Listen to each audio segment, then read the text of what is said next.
로마서 10장 16절부터 21절까지 함께 읽습니다. 그러나 저희가 다 복음을 순종치 아니하였도다.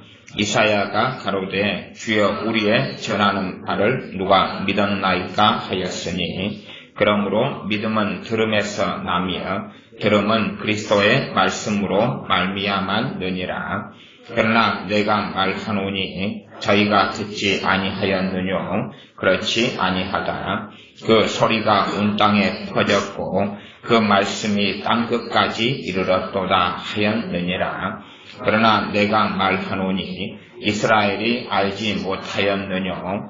먼저 모세가 이르되 내가 백성 아닌 자로서 너희를 시기나게 하며 미련한 백성으로서 너희를 노엽게 하리라 하였고, 또한 이사야가 매우 담대하여 이르되 내가 구하지 아니하는 자들에게 찾은 바 되고 내게 문의하지 아니하는 자들에게 나타났노라 하였고, 이스라엘을 대하여 가라사대 순종치 아니하고 거스려 말하는 백성에게 내가 종일 내 손을 벌렸노라 하셨느니라.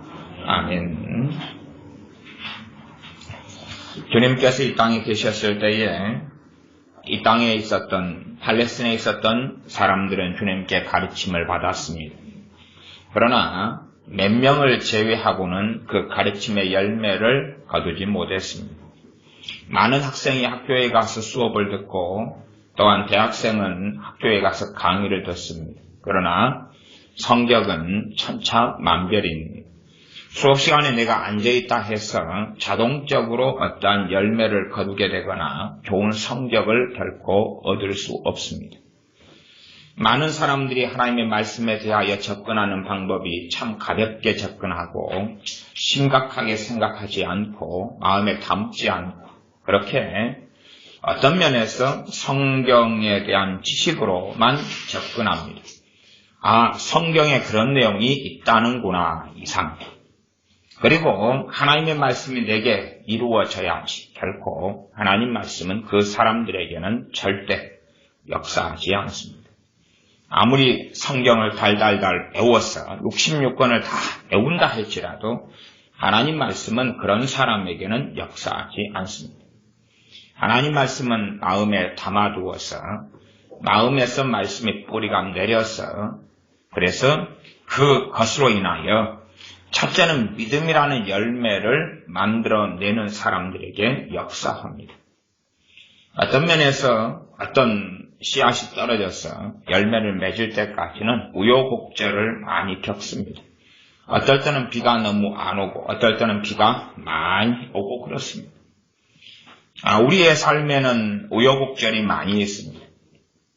가장 간단한 우여곡절이다 그러면 우리는 평안한 삶을 삶에도 불구하고 그 가운데서도 굴곡을 탑니다.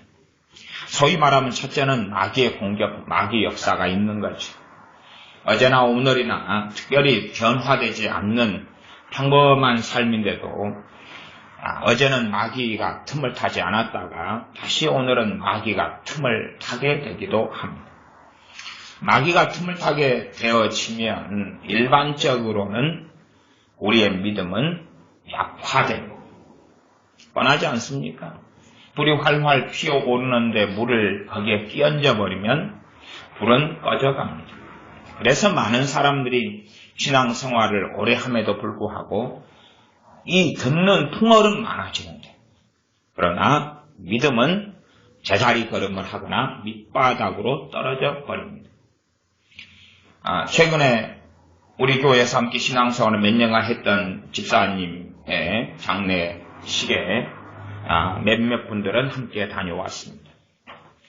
장례식에 가기 전이나 간 다음에 참 안타까웠던 것은 어떤 것이냐 그러면 그분이 예수님을 영접하고 제게 세례받고 우리 교회 집사님이 되시고 그래서 참 믿음이 좋았고 뜨거웠을 때가 있었습니다. 은혜가 있었고 주님의 주시는 기쁨과 평안이 있었고 유감스러운 일이지만 참 그때의 나이가 기껏 한 40대 후반이나 50대 초밖에 안 됐는데 한 50대 초반 이번에 돌아가실 때는 50대 후반입니다. 야, 그때 돌아가셨으면 얼마나 좋았을까. 그런 마음. 그러나 당연히 50대 초에 돌아가시면 절대 안 되죠. 그때 죽으면 안 되죠. 그런데 50대 초에 돌아가셨으면 얼마나 좋았을까. 이게 다 세월이 지난 다음에 하게 되는 생각입니다. 왜냐하면 성경에도 많은 인물들이 나옵니다. 그래서 그 많은 사람들이 예배하고 기도하고 하나님을 섬기고 시간이 흘러갔는데 초반의 그 믿음, 초반의 그 은혜를 유지하고 가지는 사람은 적고 시간이 흘러가서 그들의 믿음이 잘못되고 어긋나고 문제가 생긴 사람들이 의외로 많다는 것을 알기 때문에 그렇습니다. 사람들은 단지 신앙의 연수만 더하면 당연히 세상적으로는 그렇지요. 어떤 방식이냐 그러면 부엌에서 가정주부가 돼서 소뚜껑 운전을 한다. 그러면 시간만 많이 흘러가면 과거에 못하던 일을 하게 된다 그 말이에요.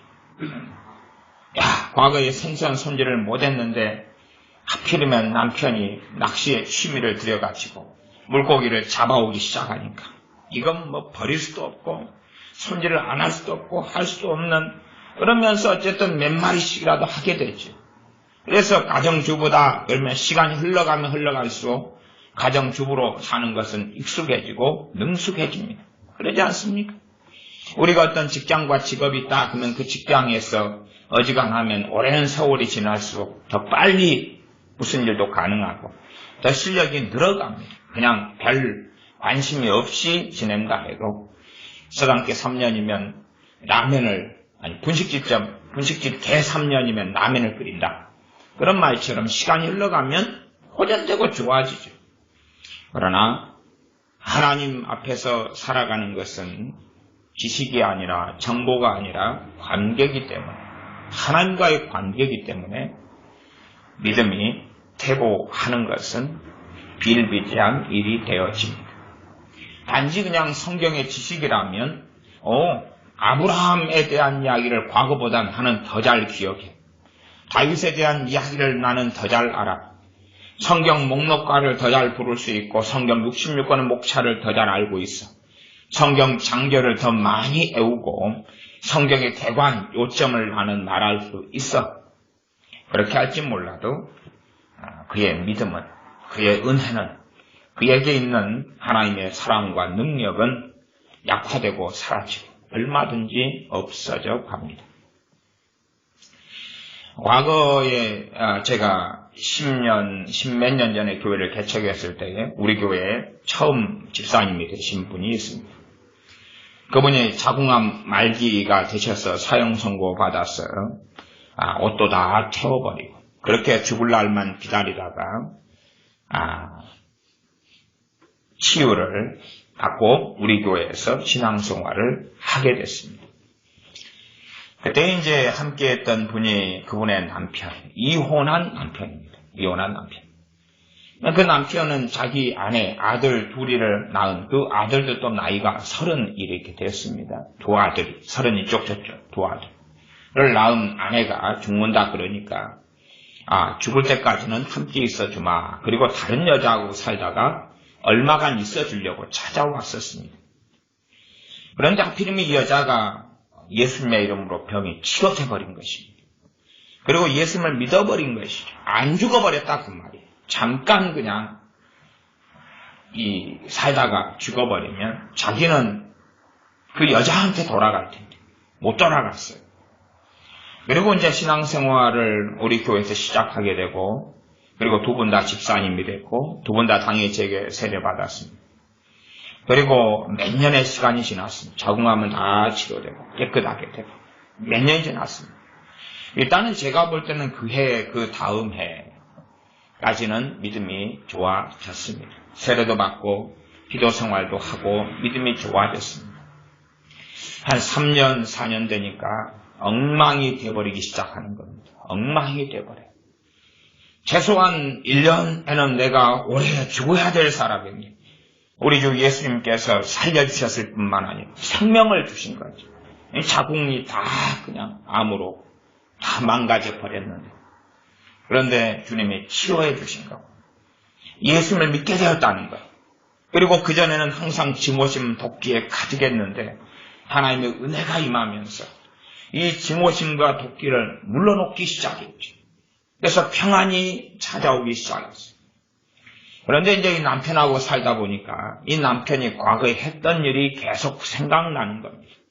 그가 바람을 피웠던 것, 나를 버리고 다른 여자에게 갔던 것, 결혼했을 때부터 계속하여 힘들게 했던 것. 이 두 분이 결혼한 사연도 있습니다. 두 분 다 어쨌든 다 돌아가셨기 때문에 제가 보통은 어떤 사람들의 이야기를 하면 각색을 합니다. 그건 제가 설교 때 몇 차례 이야기했던 겁니다. 신상의 문제 때문에 왜 목사님은 어떤 사람에 대한 이야기를 적나라하게 그렇게 하십니까? 우리 교회 애들에 대한 것은 각색을 별로 않고 교회 밖의 사람들에 대해서는 남자면 여자, 30대면 60대, 성도님이면 목회자 이렇게 각색을 합니다. 그런 내용은 다 영적이나 사실적으로는 그게 틀리지 않습니다. 그렇게 전달하기 때문에 어떤 이야기를 있는 그대로 한다, 그런 오해는 하지 마셔야 됩니다. 그건 거짓말에 대한 문제가 아니라 사람의 신상 보호 때문에 그런 부분이 있습니다. 근데 이런 이제 돌아가신 분들에 대한 이야기는 또 교회 교인 집사님으로 돌아가셨고, 그래서 또 다행히 아내분은 믿음을 지키고 돌아가셨는데 그런 이야기를 합니다. 교훈으로 삼으시라고. 그런데 한 3년 지나니까 과거에 남편이 해왔던 일들이 생각납니다. 어떻게 해서 이 두 분이 결혼하게 됐냐 그러면 이제 이 남자분이 군대를 가서 휴가를 나와가지고 알게 되고 사귀게 되면서 그러면서 잠자를 같이 했는데 애가 생겨버린 것입니다. 물론 이 남자분 입장에서는 결혼하기 싫었어요. 그냥 술김에. 근데 그 다음 휴가를 나오니까 배가 불러있는 것입니다. 그래서 불가피하게 결혼을 했다, 그 말이죠. 그러나 사랑하지 않았습니다. 자식 큰아들이 태어났는데 아버지는 큰아들이 한 30살 될 때까지 증오심과 저주와 폭언을 일삼고 살아왔습니다. 그래서 아들도 아버지에 대한 아들을 만났을 때 얼마나 큰 원한과 증오심을 가지고 있었는지 모릅니다. 왜냐하면 아버지 입장은 그런 거예요. 너 때문에 내가 발목을 잡혔다. 사실은 사고는 자기가 쳤으면서 그 아들에게 책임을 넘겼습니다. 너 때문에 내가 발목을 잡혀서 살지 않아야 될 이 여자, 너가 엄마하고 내가 살게 되었다. 어쨌든지 간에 그런 결혼 생활을 오래 해왔기 때문에 얼마나 서로 간에 상처도 많고 아픔이 많았겠습니까? 어쨌든 암이 걸려서 죽게 되는 지경에서 함께 만나서 다시 재결합하게 되었는데, 이제 이 여자분은, 여자 집사님, 그분은 예수님도 믿었겠다. 그리고 죽을 병의 치료도 됐겠다. 그리고 이제 함께 살기 때문에 한 아파트에서 저주와 폭언과 악다운인을 쓰고 기회만 되면 싸우는 것입니다. 신방을 가면 어떨 때는 막 신방 예배 끝나고 다시 싸우기 시작하고 그런 일을 목격을 하게 되었어요. 그리고 이제 한 해가 지났는가, 한 4년인가 얼마 되었는가, 그때 이제 여자 집사님이 콩팥이 망가져버렸어요. 그래서 병원에 갔더니 사형 선고가 다시 떨어졌습니다. 그리고 이제 더 자세한 이야기는 다시 치우기도 했을 때 콩팥을 치료해 주셨어요. 그런데 이 집사님은 콩팥 치료해 주신 것에 대하여 입을 함구했습니다. 입을 함구. 아무 말 안 했어요. 당연히 안 했지. 이봉래 원장님이랑 저랑 가서 치우기도 하고, 병원에서 진단이 떨어지고 CT, 엑스레이 찍어서 콩팥이 망가져 당신은 곧 죽습니다. 3개월인가 다시 그 몇 년 후에 사형 선고 떨어졌습니다. 그리고 믿음도 잃어버리고 자기 남편에 대해서 내가 죽으면서 아들 둘이를 시켜서 니도 칼로 찔러 죽여버리고 배창사를 어떻게 하고 그런 아주 완전히 증오심과 도끼에 끓는 소리를 병원에서 고래고래 질렀습니다. 다시 회개시키고 용서시키고 다시 하고 다시 주님 영접시키고. 어쨌든 콩팥을 그러면서 치료를 했는데 다시 진단을 다시 검사를 다시 맡았어요. 왜? 상태가 좋아지니까. 그랬더니 의사가 놀라면서 기적입니다. 이건 기적입니다. 기적이 일어나서 깨끗하게 치료됐습니다. 근데 이 여자 집사님이 가족이 좀 많았습니다. 형제들이 많고 그랬어요. 형제들이 의사에게 달라들었습니다. 왜 당신이 오진을 해놓고 기적이라고 거짓말을 하느냐? 왜 달라들었어요? 왜 당신이 진찰을 잘못해서 살 사람을 죽을 사람 해놓고 이제 와서 말을 바꿔가지고 살아날 사람이라 그러느냐? 그리고 병원 측을 상서 소송한다 그러고 달라들고 그렇게 했어요.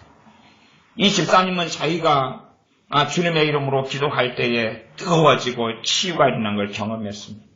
입도 뻥끗하지 않았어요. 그리고 병원 측과 이 집사님의 가족과 대판 싸움이 있은 다음에 며칠 뒤에 다시 콩팥이 그대로 재발했습니다. 하나님의 치유를 거둬버리신 거죠. 그리고 며칠 뒤에 돌아가셨습니다. 아마 그분에 대해서도 참 믿음이 좋았을 때 돌아가셨습니다. 돌아가신 나이도 그분도 50대 한 중반밖에 안 됩니다. 참 믿음이 좋았을 때 돌아가셨으면 얼마나 좋았을까 그런 생각을 해요. 이제 그분이 돌아가신 다음에 남편은 그래도 그분이라도 있으니까 함께 예배당도 나오고 또 우리 교회에서 함께 했던 게 있으니까 한 달 되면 그분이 이 기초생활 수급자로 지내셨는데 남편분이 쌀이 나와요. 쌀은 몸은 알코올 중독자가 되어서 교회로 못 나오는데 쌀은 교회에 보낸다. 쌀을 보내. 쌀을 보내지 말고 당신 몸이 오시오. 그래도 쌀은 교회에서 있었을 때 함께 했을 때 너무 행복했을 때 너무 좋았을 때 쌀을 보내. 그리고 시간이 흘러가서 돌아가셨다는 소식을 들었어요. 신앙생활을 안 해버리니까. 장례식장기가 찾아갔는데 승려가 와서 목탁을 두드리고 있더라고요. 거기에 제사상을 차려놓고 목탁을 두드리고 있어서 들어가지 않고 나왔어요. 믿음을 다 떠나버리고 잃어버리고 그렇게 해서 비참하게 마감하고 말았어요. 사실은 어찌어찌 해서 전도에서 그 돌아가신 여자 집사님의 형제들 또 아들들 또 오빠 다 전도했어요. 다 전도해서 예수님 믿게 되고 영접하게 되고 했는데 그런 식으로 해서 인생을 마감해 버리니까 마감한 다음에 이제 우리 교회에 다 전도 또 하고 다 오셨다가 어차피 믿음의 뿌리가 없기 때문에 오래 가지 못하고 다 주님 떠나고 세상으로 갔어요. 그러니 결국은 이 남자 집사님이 불신자로 돌아가셨을 때에 승려를 불러놓고 목탁을 두드리고 제사를 지내는 가족들의 모습을 제가 목격을 하고 말았지. 참 믿음이 좋았을 때 돌아가셨으면 얼마나 좋을까. 우리의 믿음은 제자리에 있는 게 아니에요. 세상 공부도 그렇지 않습니까? 내가 1년 동안 공부를 열심히 했다가 한 1년은 쉬었으면 그 실력이 그대로 있습니까? 사실은 그것보다 하나님 관계는 더 심각해요. 왜 심각하냐 그러면 내가 하나님을 잊어버렸는데 내가 하나님 중심의 삶을 살지 않는데 하나님과의 관계에서 말씀은 역사 그리고 그 말씀의 역사로 믿음이라는 열매를 내는 것이 하나님 빼고 세상에 박사 학위를 받은 사람들이 말씀을 믿어보려고 애를 써요. 하나님과의 관계를 제외하고. 그러나 말씀은 믿어지지 않습니다. 믿음은 그냥 생기지 않아요. 믿음이 생기는 가장 간단한 것은 말씀 그대로 로마서 10장 17절에 그러므로 믿음은 들음에서 나며 들음은 그리스도의 말씀으로 말미암았느니라. 그리스도의 말씀으로 믿음이 말미암았다. 그 뜻이 뭐냐 그러면 어떤 사람이 하나님 말씀을 가지고 믿으려면 누구의 말씀부터 들어야 됩니까? 그리스도의 말씀. 다시 말하면 복음이라요. 다시 말하면 그리스도의 말씀의 핵심은 예수 그리스도를 통한 구원의 복음이에요. 생명의 복음이에요. 그래야지만이 거기에서 이제 구약의 하나님 말씀도 하나님의 자녀가 되어서 받아들일 수 있고, 에스겔 선지자의 말씀, 이사야 선지자의 말씀, 사도 바울의 말씀 다 받아들일 수 있는 거예요. 그리스도의 말씀이 중심이 되었어요. 그러나 그리스도와의 다른 관계, 그리스도와의 관계를 떠나서는 믿음은 없다는 사실. 주님을 떠나서 한 사람이 성경 공부를 부지런히 해요. 그러고 난 다음에 믿음이 정말 좋아지는 사람이 있는가? 그렇지 않다는 거예요. 많은 사람들은 믿음이 무엇인지를 잃어가고 사라져가기 시작합니다. 믿음을 정보나 지식으로 대체하기를 원해. 아니면 그냥 교회에 다니면 생기는 게 믿음이라고 생각해요. 교회 다니면 생기는 게 믿음이라고 착각해요. 절대 그렇지 않습니다. 아무리 하나님의 지혜를 받은 솔로몬 왕이라 할지라도 그가 중년을 넘어서 노년이 되었을 때 하나님을 등지고 떠나버리고 맙니다. 그렇게 믿음이 충만한 사람들, 발람 선지자라는 정말로 놀랍게 하나님이 역사하시는 그 사람이, 하나님께서 그 사람을 얼마나 사랑하셔서 잘못된 길을 가는데 권고하시려고 말 못하는 나귀를 말하게 하셔서 선지자가 미쳐가는 것을 금지를 시킬 정도로 그를 아끼시는 분이 하나님이셨습니다. 그러나 그는 결국은 인생이 마감되고 끝나고 마는 것입니다. 사울 왕은 하나님께서 이스라엘 가운데 가장 겸손한 사람을 하나 뽑았어요. 그래서 왕으로 이스라엘에게 주었습니다. 사울 왕이 실패했다면 아마도 대부분의 이스라엘 사람들은 다 실패했을 거예요. 그가 그때는 가장 겸손한 사람 중에 속했기 때문에. 그래서 왕으로 세웠는데 시간이 흘러가면서 그 조우입니다. 사울 왕은 전쟁을 수행했을 때도 초기에는 성령이 그에게 임하시면서 그는 전쟁을 했습니다. 그러나 시간이 흘러서 그에게는 성령의 역사도 없고 오히려 성령은 떠나시고 악신이, 더러운 귀신이 그에게 들려서 귀신과 더불어 사는 사람이 되고야 말았습니다. 그렇게 우리가 방심하고 있을 때에 우리의 믿음은 별 볼 일 없어져요. 참 사람들은 주님을 섬기는 것을 주님이 죽어 계신 분이나 아니면 참 멀리 우주 밖에 천국에나 계신 분으로 생각합니다. 그리고 말씀을 통해서 종교를 만들지. 종교를 만들지. 물론 우리가 믿는 종교가 기독교는 맞습니다. 그러나 진실로는 종교에 그치는 것이 아닙니다. 이 땅에 오직 종교는 하나밖에 없습니다. 본질적으로 종교는 하나밖에 없습니다. 그러나 이제 우리가 세속 종교처럼 이슬람교나 불교나 힌두교나 아니면 천주교나 그렇게 만들어갑니다. 이 옆에 성당 천주교가 있는데 거기에는 지금 프랭카드가 걸려 있습니다. 무슨 프랭카드가 걸려 있냐 그러면 농민, 최근에 죽은 농민 백남기, 그 사람은 농민 아닙니다. 그 사람은 아예 공산주의자고, 그 사람은 일찍부터 총학생 회장하고 데모하고 감옥에 가고 데모하고 대한민국의 전복을 꾸미고 계속 그렇게 살았던 사람이에요. 근데 이제 이 사람이 가톨릭 농민회에서 대한민국 전복신을 핵심적으로 했어요. 그래가 이 사람이 가진 타이틀을 농민이라고 해요. 농민 아닙니다. 근데 천주교가 프랭카드가 농민 백남기 씨가 백남기 씨의 백남기 씨 그 사람이 이제 천국 가도록 기도한다. 그렇게 프랭카드에 적혀 있어요. 그 사람이 천국에 가도록. 이게 이미 죽어버린 사람을 위해서 그 백남기를 위해 기도하는 거예요.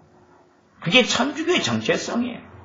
그들은 끊임없이 마리아에게 기도하고 전에 죽은 테레사 수녀한테 기도하고 여러 성인들에게 기도하고 그렇게 살아요. 그들은 종교를 만들어가는 거죠.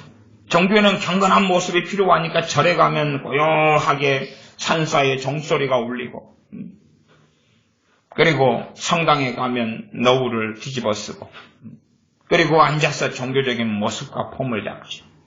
그리고 그러한 모습을 믿음이라고 착각합니다. 그게 어찌 믿음이 되겠습니까? 믿음은 실체가 있으면서 어리석은 사람들에게는 실체가 없습니다. 손에 잡힐 때에 안개처럼 다 흩어져 버리고 맙니다. 믿음을 가진 사람은 하나님께 나아갈 때 담대하고, 믿음을 가진 사람은 믿음의 능력이 뭔지를 알고, 믿음의 역사가 뭔지를 압니다. 주 예수를 믿는 사람들이 믿음이 약해져 가고 믿음이 없어져 간다면 그들은 아무것도 아니게 됩니다. 단지 그냥 내가 예배당에 있기 때문에 믿음이 좋아질 수는 없어요. 앞에 제가 언급했던 그런 분들도 예배당에 있었습니다. 함께 예배 드려왔어요. 난 믿음은 갈수록 떨어져 왔던 겁니다. 원수 마귀가 틈타고 거기에 당해버리면 믿음은 평지풍파가 되어버립니다. 저는 미혹에 든 사람들을 자주 만나고 그런 사람들 상담하고 오랫동안 사역을 해왔습니다. 근데 사람들이 미혹에 든 사람이 이해를 정말 못하는 게 있어요. 이해를 정말 못하는 것이 있어요. 미혹에 빠져서 잘못된 길, 때로는 이단은 아니지만 사입이나 잘못된 영성에 빠지거나 이렇게 빠져버리면 정말로 심각한 문제가 하나가 있는데 뭐냐 하면 그가 10년을 주님을 섬겼던 20년의 신앙생활 했던지 간에 그가 믿었던 모든 것은 다 초토화가 되어버립니다. 그가 쌓아놨던 믿음의 건축은 전부 다 폭탄을 맞고 폭격을 맞은 것처럼 전부 다 황폐화되어 버립니다. 극단적인 이야기지만 어떤 믿음이 좋은 청년이 신학교를 갑니다. 신학을 한 다음에 신학도 그 안에 굉장히 많은 유혹이 함께합니다. 신학을 3년하고 4년 한 다음에 그의 모든 은혜와 성령 충만과 기쁨이 다 초토화가 되어버립니다.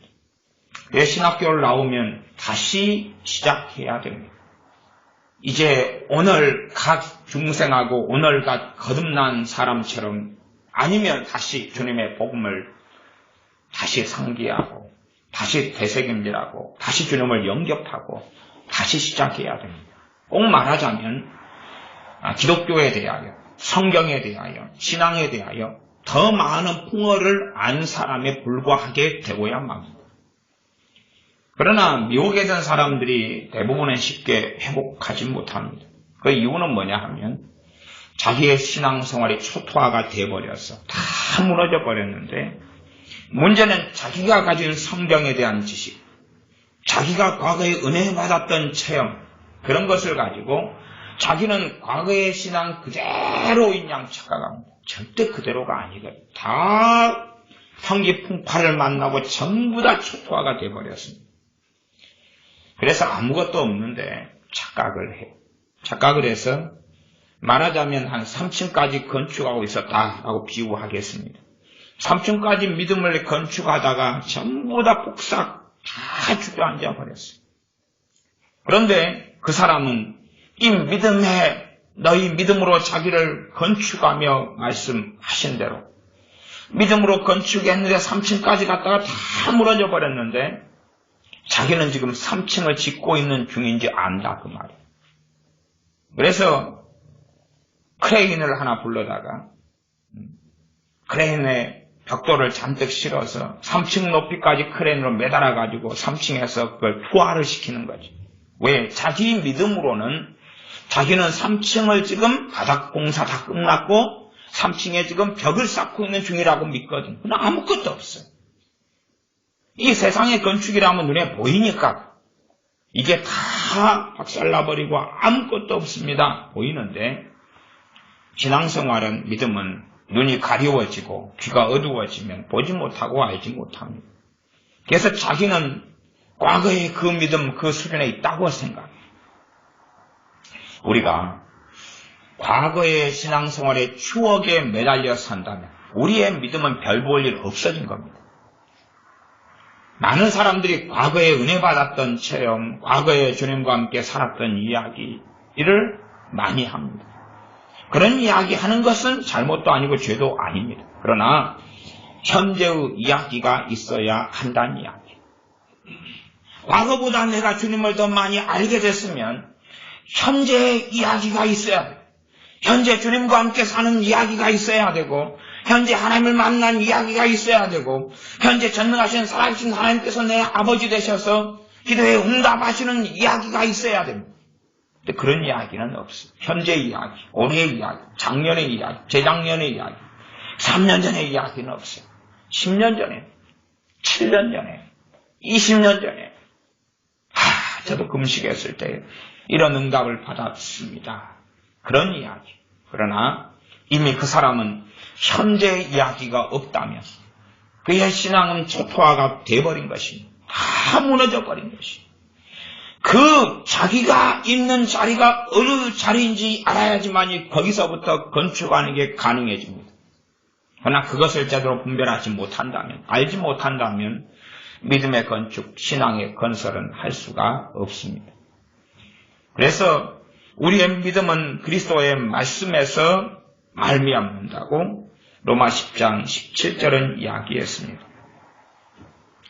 16절은 주여 우리의 전하는 바를 누가 믿었나이까? 말씀을 전했는데 첫째는 들은 이스라엘이 듣고 믿지 않았다는 거예요. 듣고 믿지 않았다. 말씀만 단지 듣는다 해서 믿음이 생기지는 않습니다. 말씀을 들은 걸 근거로 해서 주님을 찾아야 믿음이 생깁니다. 말씀을 듣고 하나님 아버지를 찾아야 됩니다. 그 말씀을 근거하고 또한 그 말씀을 명심하고 담아둬야 됩니다. 아까 생선가스를 만들다가 빵가루가 부족해서 누구를 모양을 심부름을 보냈습니다. 근데 모양이 심부름을 옆에 있는 슈퍼마켓에 갔는데 돌아오지를 않는 거예요. 하뭉차사가 됩니다. 하뭉차사. 너무나 시간이 흘러도 돌아오질 않아요. 왜 돌아오지 않는가 그랬더니 왔는데 빵가루를 심부름을 보냈는데 부침가루를 사왔어요. 그래서 다시 돌려보냈습니다. 빵가루로 바꿔온나 그랬습니다. 그러니까 심부름을 보낼 때 분명히 제가 그 옆에 있었거든요. 빵가루를 사와라. 그리고 빵가루가 지금 하나 사가지고 사용하고 있어서 사용하면서 생선가스, 꽁치로 만드는 생선가스 튀겨가지고 먹는 중에 빵가루 부족해서 빵가루를 사온나 그랬어요. 그러면 생선가스를 만드는 현장에는 맨 처음에는 꽁치를 다 다듬어가지고 꽁치를 밀가루에 먼저 앞뒤로 꼼꼼하게 발라가지고 거기에 계란을 풀어놓은 것에 적시고 그리고 빵가루에 적셔서 빵가루를 꾹꾹 눌러가지고 그렇게 해서 이제 튀기거든요. 미리 보면 이건 밀가루고 이건 계란이고 이건 빵가루네 알지. 그 다음에 빵가루를 사와라 이야기했어요. 그리고 사러 갔어요. 근데 아마 제가 따라가지 않았으면 모르겠는데 슈퍼마켓에 가서 내가 뭘 사러 왔지 고민했던 것 같아요. 왜? 시간이 걸렸기 때문에. 저게 지금 앞에 가게까지가 100m 거리밖에 안 되는데 저거 300m 가까운 것처럼 시간이 걸린 것처럼 보이거든요. 고민했을 거예요. 나는 뭘 사러 이곳에 왔는가? 분명히 뭔데? 튀김가루인가? 종류가 많아서 복잡한 거예요. 밀가루인가? 튀김가루인가? 부침가루인가? 아마 제 생각엔 빵가루는 상상을 못했을 것 같아요. 잘 안 쓰니까. 분명히 튀김가루 아니면 부침가루 아니면 밀가루인데 그 중에 어느 것이 맞을까 찍어보자. 가장 많이 사용하는 게 부침가루. 확률이 그게 가장 높다. 왜냐하면 일반적으로 뭔가 요리하고 뭐 부치고 찢고 뭐 할 때 부침가루가 절반 이상 사용되기 때문에 하고 찍었어요. 그치? 네. 근데 돌아왔는데 이상한 걸 들고 온 거다 그 말이에요. 왜냐하면 신경을 쓰지 않았어요. 여러분이 하나님 말씀에 신경을 써야 되는데 하나님 앞에서 신경을 써야 돼요. 그러면 하나님께서 여러분을 귀하게 여기신다 그 말이에요. 우리 존재 자체가 오늘은 믿음이 좀 좋다가 내일은 떨어지고 그래요. 그건 불가피한 거예요. 불가피해. 아무리 승승장구하고 영적 성장을 해나간다 해도 올라갔다가 떨어졌다고 올라갔다 떨어졌다. 오늘은 아무도 내게 시비를 걸지 않아서 막 성질 내고 싸울 일이 없어서 이것도 잘 되고 그러다가 내게만 하필이면 원수를 외나무 자리에서 만나가지고 그냥 막 속이 뒤집어지고 복잡해질 수 있다고 말이에요. 그런데도 믿음이 좋게 있지는 못해요. 그러나 평상시에 준비해놓은 믿음이 그때에 쉽게 이기고 극복하는 능력이 되는 거예요. 근데 이상한 사람들도 있어요. 주로 이상한 사람들 우리들 가운데 많이 있지요. 어려움을 만나고 고난을 만나면 그때에 믿음까지도 뒤집어 엎어버려요. 그때에 주님 의지하고 믿음으로 극복하고 일어나야 되는데 거꾸로 우리의 대부분은 어떤 기대감을 가지냐 그러면 하나님 평안할 때 제가 믿음이 이만큼 있지 않습니까? 그러니 정말 이 믿음을 통해서는 이 평안이 계속 되어져야 됩니다. 아무 일도 없어야 됩니다. 아무 문제도 없어야 됩니다. 그렇게 생각합니다. 그러나 환난은 인내는 연단을 이룬다 하는 로마서의 말씀처럼 우리에게 때때로는 고난이 있을 수밖에 없어요. 인생을 살면 고난의 연속이에요. 그러나 믿음이 없는 그리스도인들은 그 고난이 깊어지고 고난을 통해 연단되기보다는 슬픔, 아픔, 상처, 비참함 속에 들어가고 그나마 있던 믿음까지도 초토화가 되어버려요. 그래서 미혹을 당한 사람도 믿음이 초토화가 되지만 고난을 주님과 함께 통과하지 않은 사람들도 믿음이 초토화가 되고 그 사람의 신앙도 초토화가 되고 그리고 남는 것은 원망. 하나님에 대한 원망, 부모에 대한 원망, 세상에 대한 분노, 하나님에 대한 분노, 엉망이 돼가지고 있어요. 고난을 제대로 통과하지 않은 사람들은 그래서 그들에게 있는 것은 다시금 1층, 2층 쌓아놨던 믿음의 집이 다 무너져가지고 치워야 될 것이 많은 거예요. 지난번 태풍 때 우리 거리에 살던 저 위에 있는 어떤 사람이 안 사는 빈 건물이었는데 과거에는 저기에 장판집을 했던 작은 구멍가게에 있던 것인데 허름한 벽으로 되어 있었어요. 지난번 태풍에 그 벽이 전부 다 무너졌어요. 근데 지금 치우고 있는 중이잖아요. 근데 그렇게 제대로 치워놓지 않으면 그러면 고난이 닥쳐오고 태풍이 불고 그러면 다 무너지는 거예요. 그것을 이제 다시 치우고 다시 그 위에 건축해야 되는 거예요. 그러면 진짜로 우리는 살아계신 하나님의 기적과 이적과 능력을 체험할 때가 평안의 때가 아니라 고난의 때입니다. 다니엘이 사자굴에 들어가서 그는 거기에 살아계신 하나님을 거기서 배웠고 만났습니다. 다니엘은 총리로 있으면서 똑바로 살았고 의롭게 살았고 기도하며 살았고 하나님의 선지자로 살았어요. 그러나 그에게는 사자굴이라는 고난이 찾아왔어요. 아마 우리에게는 사자굴 같은 고난은 다니엘보다 못한 사람들이기 때문에 아마 죽을 때까지는 찾아오지 않을 것 같아요. 기껏해야 늑대 속을 정도에 들어가고 칼을 하나 채워가지고 싸워서 이기면 살고 지면 죽는다 그럴지도 모르겠어요. 다니엘은 사자굴에 들어가서 거기에서 하나님과의 관계 속에서 그 믿음의 역사하고 하나님께서는 다니엘을 보시며 그를 보호하시며 지키십니다. 오히려 다니엘이 사자굴에 나온 다음에 다니엘을 중상 몰아했던 다니엘의 원수들은 전부 다 사자굴에 들어가서 죽임을 당하게 되었습니다. 다니엘의 세 친구 사드락, 메삭, 아벳느고도 마찬가지입니다. 그들은 우상 숭배하지 아니하는 이유 때문에 불못불 속에 던져졌습니다.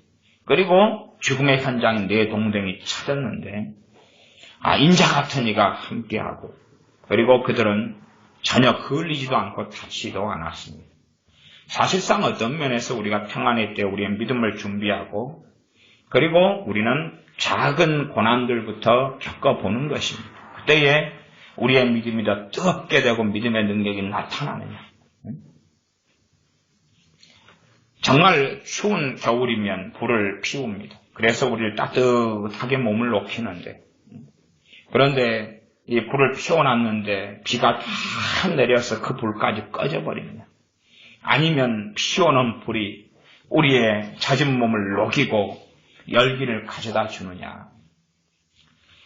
과거에 캠프파이어를 해보았는데 그때에 언제는 소나기가 올 때가 있었어요. 근데 캠프파이어 불이 너무나 강력하니까 소나기가 내리는데 불이 꺼지질 않는 거예요. 오히려 그냥 불똥만 튀면서 더 막 멋있게 타는 거예요. 그래서 한여름 비 오는 날 캠프파이어가 너무 멋지구나 하는 추억이 제게 남아 있습니다.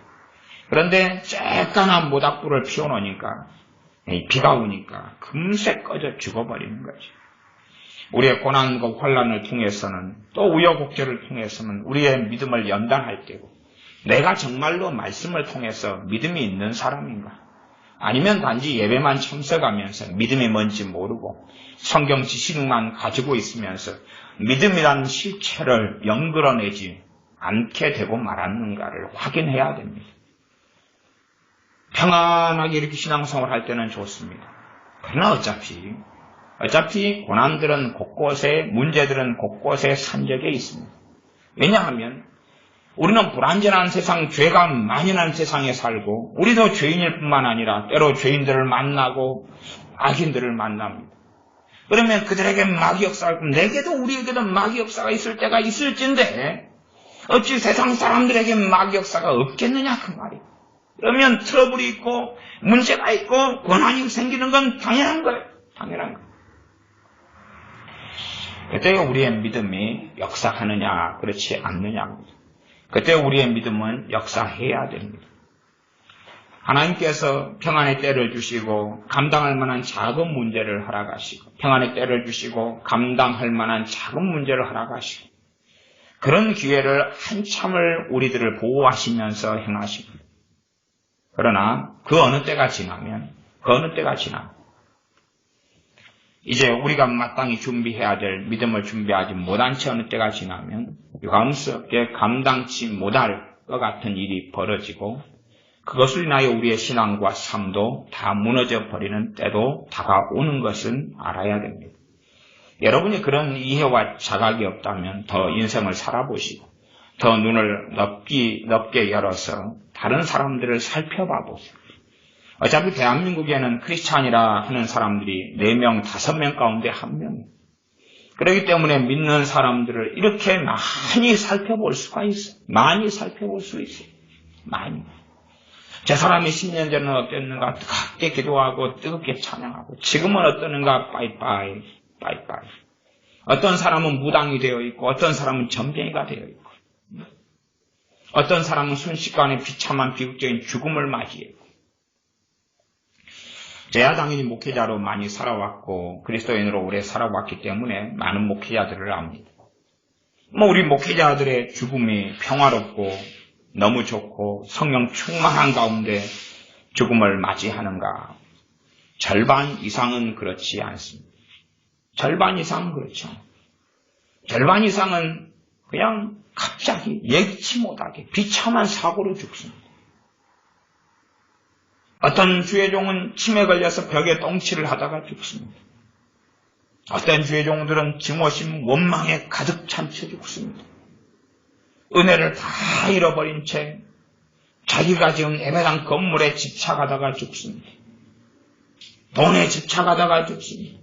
어떤 주의 종은 교회에서 나오는 퇴직금이 있는데 그 액수가 적다고 싸움하다가 그 분쟁 중에 죽기도 하고 그렇게 은혜스럽게 믿음이 좋게 주님을 찬양하고 섬기고 오히려 욕심을 내려놓고 그렇게 주님 앞에 살아가다가 인생을 마감하는 주의 종이 절반보다 훨씬 이하가 됩니다. 주의 종도 다 믿음이 좋았을 때가 있고 뜨거웠을 때가 있고 성령 충만했을 때가 있고 그럴 때가 있었지 않습니까? 왜요? 그들의 신앙 연수가 그들의 믿음을 장담해주지 못하기 때문에 그렇습니다. 여러분이 하나님 말씀을 가볍게 여기고 하나님 말씀을 마음에 담아두지 않고 하나님 앞에서 말씀을 듣지 않고 청종하지 않고 수업 시간에 그냥 쉽게 흘려듣는 것처럼 여러분이 하나님 말씀 성경을 생활 중에 읽는다면 하나님 앞에서 읽고 가볍게 생각하지 말고 여러분이 하나님의 말씀에 대하여 가볍고 경홀히 여긴다면 당연한 일입니다. 하나님께서는 우리를 가볍고 경홀히 여기실 겁니다. 우리가 하나님의 말씀에 대해 무겁게 여긴다면 하나님께서도 우리를 돌보시는데 정말로 더 적극적으로 행하실 수밖에 없습니다. 그러면 우리가 지금 현재 내가 하나님 말씀을 붙잡고 있네요. 우리의 신앙과 삶은 굴곡을 탄다 그랬습니다. 낙심 속에 들어갈 때도 있고 마귀의 공격을 받을 때도 있고 마귀가 틈탈 때도 있고 또한 죄 가운데 넘어지고 쓰러질 때도 있습니다. 그때 승리하고 일어나는 비결은 하나님의 말씀을 붙잡고 말씀을 인한 믿음이 됩니다. 믿음은 주님과의 관계 없이는 믿음은 존재하지 않는다고 말씀드렸습니다. 그러므로 여러분이 어느 자리에 있든지 간에 다시금 믿음을 점검해야 됩니다. 믿음의 핵심은 주님과의 관계입니다. 내가 정말 주님을 필요로 하고 주님을 찾고 주님을 사랑하고 주님을 찬양하고 주님께서 우리와 함께 하시는 것을 또한 나를 불쌍히 여기시며 나를 위하여 죽으시며 부활하셨으며 성령을 통하여 함께 하시고 보살피시는 것을 내가 체험하기로는 그런 일이 전혀 없다고 느껴질지라도 하나님 말씀이 진리이지 내가 경험하는 게 진리가 아닙니다. 그러니 하나님 말씀대로 주님께서 함께 하심에 대하여 내가 믿고 주님께서 나를 위하여 생명 주심에 대하여 내가 감사하고 찬양하고 전능하신 하나님께서 아버지시라 하는데 우리의 잘못된 어리석음 때문에 하나님께서 아버지이신 것을 실제의 삶에서 전혀 누리지 못했다 할지라도 하나님께서 아버지 되심에 대하여 다시 말씀을 통하여 믿고 감사하고 이렇게 나아가는 가운데 하나님 말씀을 붙잡을 때 믿음은 생겨나고 믿음은 연그러지고 믿음의 열매가 나타나고 믿음이라는 열매가 맺히고 그 열매는 능력을 가지고 있죠. 사과라는 열매가 맺히면 사과라는 열매는 능력이 있습니다. 그걸 먹으면 배고픈 사람은 배가 부르고 비타민C가 부족한 사람 비타민C를 충족하고 그 좋은 값비싼 열매를 내다 팔면 돈을 벌고 그런 것처럼 믿음은 역사하고 믿음은 능력이 있고 믿음은 열매를 가져옵니다. 그러나 여러분이 믿음이 없이 말씀을 듣는 것으로 세월을 허랑방탕하게 보내버린다면 그리고 신앙이 연수 시간은 흘러가는데 믿음은 더 떨어지고 은혜는 더 떨어지고 주님을 사랑하면 더 떨어지고 그렇게 하는데도 우리는 착각할 수 있습니다. 대한민국은 나이 먹은 게 벼슬이 아닙니까? 나이 먹은 게 벼슬이에요. 그래서 우리 남자들은 사람만 만나면 연배부터 따집니다. 당신 몇 살이요? 난 몇 살이요? 민증 깝시다. 여자분들은 덜 그렇죠. 남자들은 그거부터 따지. 몇 살이요? 왜냐하면 나이 먹은 것을, 나이가 더 많은 것을 벼슬로 생각하기 때문에 그렇습니다. 문제는 것이 신앙생활에도 그대로 작용하여서 신앙 연수가 믿음을 보장하는 것처럼 생각한다 그 말이에요. 절대 그렇지 않습니다. 그래서 이제 1년 믿은 사람이 10년 믿은 사람보다 얼마든지 믿음이 좋을 수 있습니다. 왜냐하면 10년 믿은 사람이 5년간 잘 믿다가 참 밑바닥으로 떨어져서 다 믿음도 그가 주님을 알았던 것도 다 초토화가 될 수밖에 없기 때문에 그렇습니다. 우리 믿는 사람들의 이 믿음의 현주소가 다 무너져버리고 초토화되는 방법들은 참 많습니다. 예를 들어서 극심한 상처를 받으면 내면의 상처, 정신과적으로 이야기한다면 정신적 외상을 겪으면 그의 믿음은 초토화가 되어버립니다. 이게 정신적 외상, 깊은 상처를 겪고 만난다. 믿음으로 그걸 이겨내는 사람은 더 믿음이 굳건해집니다. 우리는 요셉 같은 경우는 아무도 안 당했을 겁니다. 요셉은 10대였고 그의 형들은 그를 죽이려 했고 그는 결국 형들에 의하여 노예로 팔렸습니다. 그 정도의 상처, 그 정도의 정신적 외상을 겪었으면 아마 정신병자가 되어야 했을 겁니다. 그러나 안 그렇지 않습니까? 안 그랬습니다. 전혀 안 그랬습니다. 전혀. 물론 사람이기 때문에 감정이 가지고 있고 서운함이 있고 아픔이 있고 가족을 못 만나는 아픔이 있고 배신감이 있습니다. 그러나 전능하신 하나님을 의지하고 이겨냈고 승리했다는 사실이죠. 그래서 하나님께서는 그와 함께 하셨습니다. 그 고독한 자리에, 그 외로움의 자리에, 그 타향살이에, 그 종으로 노예로 살아가는 그 자리에 하나님은 함께 하셨죠.